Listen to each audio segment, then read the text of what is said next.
सब्जी में नमक कितना ज्यादा है, ये सब्जी तो खाई भी नहीं जा रही। कहाँ है नमक ज्यादा, ठीक तो है। पता नहीं क्या हो गया है तुझे जो हर वक्त मुंह बनाता फिरता है हर चीज में। अच्छे से जानती हूँ मैं माँ जी, इनको तो मेरे हाथ की कोई चीज पसंद ही नहीं आती। जब देखो मेरे खाने में नुक्स निकालते रहते हैं। जाइए, नहीं करनी मुझे आपसे बात। गुस्से में निशा अपने कमरे में चली जाती है। कर दिया ना नाराज बेचारी को। इतनी अच्छी सब्जी तो बनाती है, ना जाने तुझे ही उसमें हर वक्त नमक तेज क्यों लगता है। डोंट वरी माँ, मैं शाम को आके उसे मना लूंगा। अभी मुझे ऑफिस के लिए देर हो रही है। अनिकेत ऑफिस चला जाता है। शाम को जब अनिकेत घर आता है तो निशा अपने कमरे में गुस्से में बैठी होती है। मुझे माफ करना निशा सुबह के लिए, लेकिन पता नहीं क्यों मुझे सब्जी में नमक मिर्च तेज लगता है और माँ बाबूजी को क्यों नहीं। नमक मिर्च तो तेज लगेगा ही ना, क्योंकि मैं जानबूझकर जो तुम्हारी चीजें खराब करती हूँ। अच्छा, क्या सोच रही हो?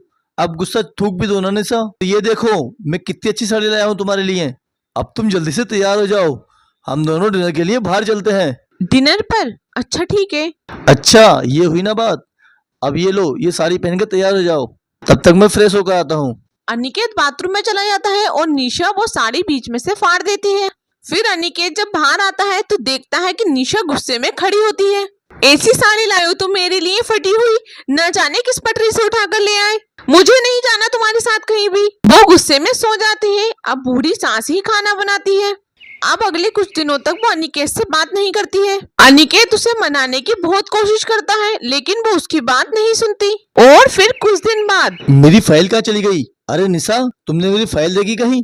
बहुत इम्पोर्टेंट फाइल है। मुझे क्या पता। अरे हाँ, वो शायद बाहर हॉल में रखी है। तो ये बात पहले बता देती, मुझे कितना लेट हो रहा है। हाँ, अब इसमें भी मेरी गलती है।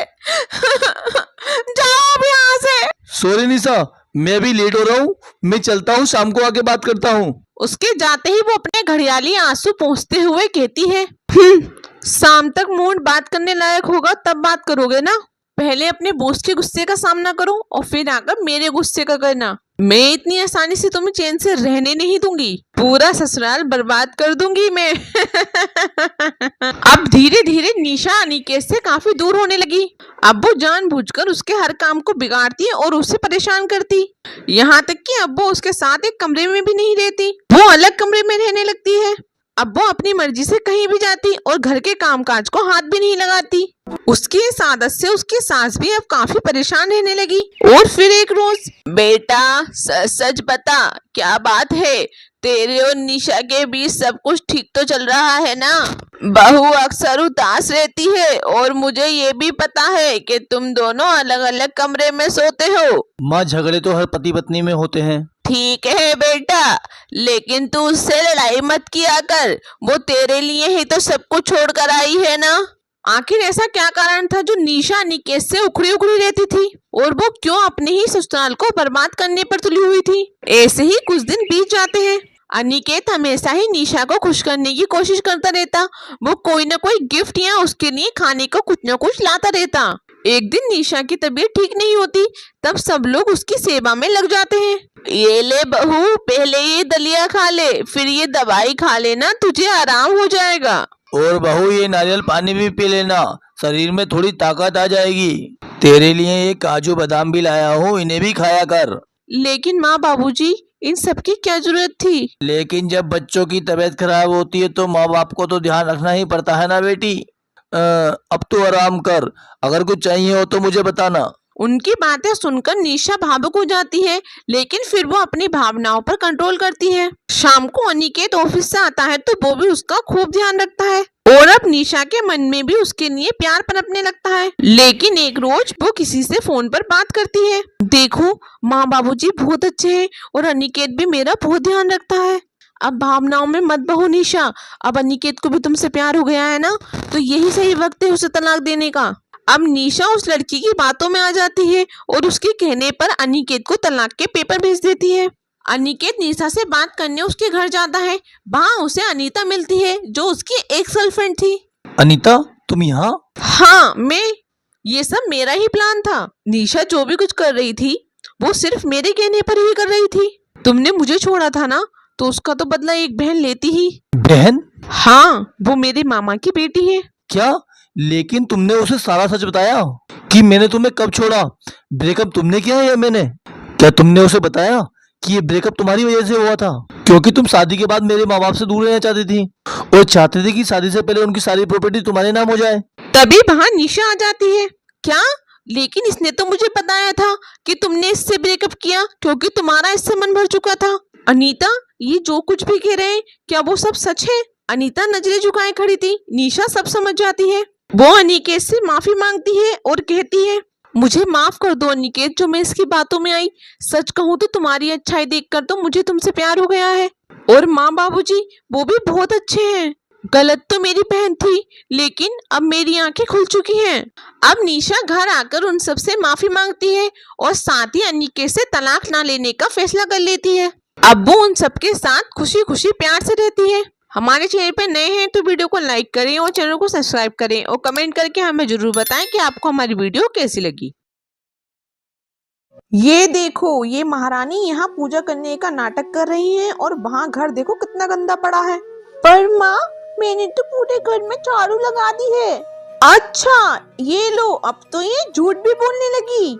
झाड़ू लगा दी है तो अंदर के कमरे में ये कागज के टुकड़े कहाँ से आए? हाँ, एक तो सारा दिन कोई काम नहीं करती, ऊपर से झूठ बोलना भी सीख गई है।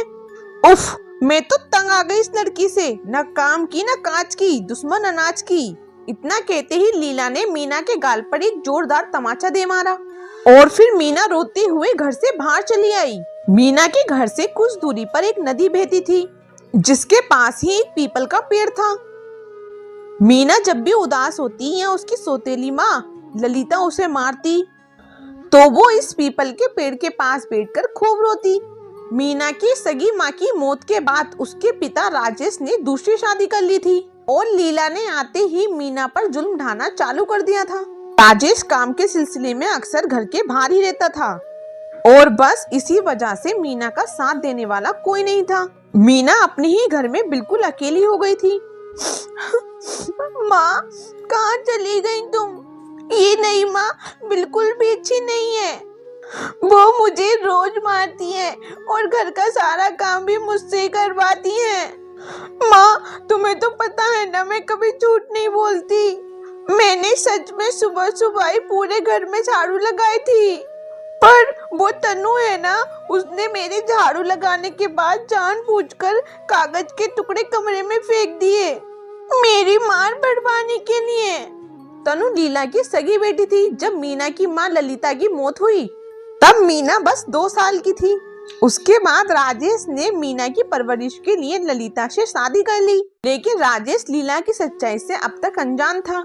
जब भी राजेश बाहर से घर आता तो लीला मीना से प्यार करने का नाटक करती। उन दिनों लीला को देखकर कोई नहीं कह सकता था कि उसके मन में मीना को लेकर कितनी नफरत भरी है। उसने मीना को डरा धमका कर रखा था, इसलिए वो खुद अपने पिता से कभी कुछ नहीं कह पाई। हर बार की तरह उस दिन भी मीना उस पीपल के पेड़ के नीचे बैठकर काफी देर तक रोती रही। रोते रोते फिर वो ऐसा सोई कि सीधा शाम को जाकर ही उसकी आंख खुली। मीना ने पूरे दिन कुछ नहीं खाया था, उसे बहुत तेज भूख लग रही थी। वो सीधा अपने घर पहुंची और फिर आ गई। मुझे तो लगा था कहीं जाकर मर गई तू, लेकिन तू इतनी आसानी से कहाँ पीछा छोड़ेगी है? चल अब रसोई में जाके बर्तन धो। पर माँ मुझे। क्या सुबह का थप्पड़ भूल गई क्या इतनी जल्दी? चल जल्दी कर, बर्तन पड़े हैं और कपड़े भी धुलने को पड़े हैं और भी बहुत सारे काम पड़े हैं। वो तेरी माँ आकर करेगी क्या? पर मेरी माँ तो आप ही हो। अच्छा, तेरी इतनी हिम्मत, मुझसे जुबान लड़ाती है? इतना कहते ही एक बार फिर लीला ने मीना के गाल पर एक और थप्पड़ जड़ दिया। मीना की फिर कुछ भी कहने की हिम्मत नहीं हुई। उसने भूखे पेट घर के सारे काम किए और फिर बिना कुछ खाए ही सो गई। लीला अपनी सगी बेटी तनु का बहुत अच्छे से ख्याल रखती थी, जबकि मीना ने कुछ खाया या नहीं इसकी उसे कोई परवाह नहीं थी। फिर एक दिन, माँ वो मैदान में मेला लगा है, मुझे झूला झूलना है, मुझे ले चलो ना। हाँ हाँ, क्यों नहीं मेरी बच्ची, शाम को पक्का चलेंगे। तनु की बात सुनकर मीना का भी मन हुआ कि वो भी मेले में जाए और वहाँ झूला झूले और चाट पकौड़ी खाए, लेकिन ये बात कहने की लीला से उसकी हिम्मत नहीं हुई। और फिर शाम को सुन रही, मैं तनु को मेला घुमाने ले जा रही हूँ और घर से बाहर निकलने की कोशिश मत करना। और सुन, जब तक मैं मेले से वापस आऊँ सारे बर्तन और रसोई साफ हो जानी चाहिए, समझी कि नहीं? जी माँ। ललिता अपनी बेटी तनु को लेकर मेले में चली गई और उसके जाते ही मीना जोर जोर से रोने लगी। वो अपनी फूटी किस्मत को कोसते हुए अपनी माँ को याद करने लगी। फिर उसने उठकर सारे बर्तन और रसोई साफ की, सारे धुले कपड़े तय बनाकर जगह पर रख दिए। पर ललिता अभी तक घर नहीं लौटी थी। माँ और तनु अभी तक नहीं आई है। एक काम करती हूँ, मैं भी जाकर कुछ देर मेला देखाती हूँ। उनके आने से पहले वापस आ जाऊंगी। ऐसे भी मेरे पास झूला झूलने और चाट पकौड़ी खाने के लिए पैसे तो है नहीं, तो बस मेला देखकर ही वापस आ जाऊंगी।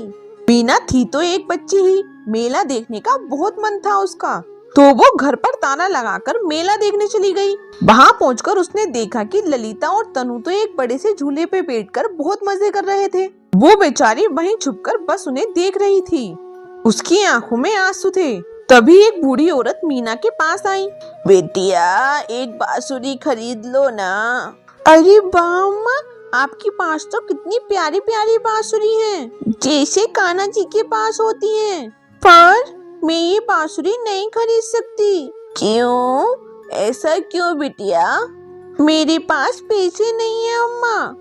अच्छा चलो कोई बात नहीं, एक काम करते हैं, तुम ये बांसुरी ले लो और जब तुम्हारे पास पैसे आ जाएं तो मुझे दे देना। मैं यहीं पास में रहती हूँ। उस बूढ़ी औरत की बात सुनकर मीना बहुत खुश हो गई। उसने उस बूढ़ी औरत से एक बांसुरी ले ली और वो वाकई में बहुत सुंदर थी। मीना उस बांसुरी को निहारने लगी और फिर जैसे ही उसने अपनी नजरें उठाई, वो बूढ़ी औरत वहाँ नहीं थी। वो जैसे ही उस बूढ़ी औरत को ढूंढने के लिए आगे बढ़ी, तभी उसने देखा कि ललिता और तनु घर की तरफ चल दिए हैं। ये देखकर मीना डर गई। वो भागकर घर पहुंची और ललिता के आने से पहले ही उसने उस बांसुरी को अपने तकिए के नीचे छुपा दिया। अगली सुबह जब लीला ने मीना को नदी से पानी भरने के लिए भेजा, तब मीना अपने कपड़ों में छुपाकर बांसुरी को भी अपने साथ ले गई। नदी के पास पीपल के पेड़ के नीचे बैठकर मीना ने उस बांसुरी को बजाना शुरू किया। जैसे ही उस बांसुरी की आवाज हवा में घूमी, तभी एक सुंदर सी और बड़ी सी गाय उसके पास आकर खड़ी हो गई। मीरा, आंखें खोलो बेटी। है कन्हैया, ये कैसा चमत्कार है? ये गाय यहाँ कहाँ से आ गई? और अभी यही बोली क्या? हाँ मेरी बच्ची, मैं ही बोली। मेरा नाम धेनु है। धेनु? हाँ, मैंने सुना है आपके बारे में, हमारे गांव के पंडित जी से। आप तो सबकी इच्छा पूरी करती हो ना? हाँ, सही सुना है तुमने। आज के बाद से जब भी तुम इस बांसुरी को बजाओगी तो मैं तुम्हारे पास आ जाऊंगी। बस ये ध्यान रहे कि मुझसे हमेशा अकेले में ही मिलना। अब बताओ तुम्हें क्या चाहिए? मुझे चाट पकौड़ी खानी है और 20 रुपए भी चाहिए। बस 20 रुपए? हाँ, मुझे उन बूढ़ी अम्मा को देने हैं जिन्होंने मुझे ये बांसुरी दी। वो बूढ़ी अम्मा अब तुम्हें नहीं मिलेंगी। असल में वो तुम्हारी माँ संध्या थी, जो तुम्हें और रोते हुए नहीं देख सकती थी। इसलिए वो तुम्हें ये जादुई बांसुरी देने आई ताकि तुम इसे बजाकर मुझे बुला सको और फिर कभी न रो। धेनु गाय की बात सुनकर मीना की आंखों में आंसू आ गए। वो आसमान की तरफ देखकर अपनी माँ को याद करने लगी। तभी उसे कुछ याद आया। उसने धेनु गाय की तरफ देखा, लेकिन धेनु गाय अब वहाँ नहीं थी। तो मीना ने फिर से अपनी बांसुरी निकाली और आंखें बंद करके फिर से उसे बजाना शुरू कर दिया। और फिर अगले ही पल, आंखें खोलो मीना, मैंने आपको फिर से परेशान किया, उसके लिए माफ कीजिएगा। धेनु माँ, पर मैं क्या आपसे कुछ और भी मांग सकती हूँ? हाँ बिल्कुल, बताओ क्या चाहिए तुम्हें? मुझे मेरी माँ की तस्वीर ला दीजिए। मेरी नई माँ ने उनकी सारी तस्वीरें बहुत पहले ही जला दी। जैसे तुम्हारी इच्छा। अगले ही पल धेनु गाय ने अपनी जादू से संध्या की एक बहुत ही प्यारी तस्वीर मीना को दे दी। मीना उस तस्वीर को सीने से लगाकर रोने लगी। अब उसे और कुछ नहीं चाहिए था। फिर धेनु गाय वहाँ से चली गई, लेकिन कहीं दूर आसमान में संध्या अपनी बेटी को देखकर आंखों में आंसू लिए मुस्कुरा रही थी, क्योंकि वो जानती थी कि अब मीना की जिंदगी बदल जाएगी। आखिर अब मीना की जादुई बांसुरी जो उसके पास थी